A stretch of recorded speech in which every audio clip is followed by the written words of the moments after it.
op-ed in Foreign Affairs today, he writes, the Biden administration's about the Middle East. The strategy has put the U.S. in a much stronger geopolitical position today than it was 4 years ago, given what you've just laid out, all the encouragement from the U.S. towards Iran not to launch, escalatory strikes. It seems unfortunate timing. No, I think when you look at the position that the United States was in when President Biden took office, we were on the defensive around the world. The United States had squandered alliances, partnerships, friendships. We were pulling back in our engagements in Europe, in Asia, in the Middle East. People didn't know whether they could count on the United States or not.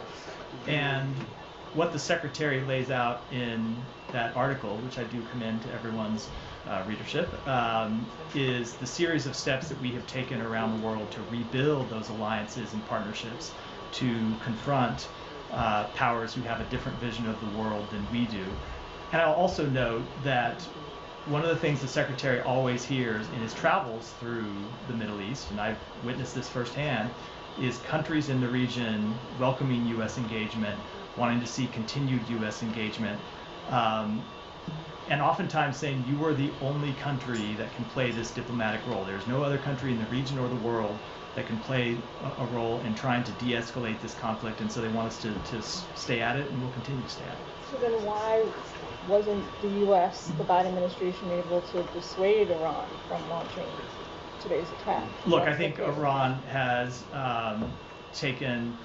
has funded terrorist groups, has launched attacks on interests in the region going back decades. If you look at what happened in under the previous administration's watch, Iran launched missile attacks directly at U.S. soldiers that led to traumatic brain injuries for more than 100 U.S. soldiers. So Iran has been a destabilizing force going back years, including during the previous administration. What we will do is continue to hold them accountable. Let me take one more, and then I'm going to wrap for today.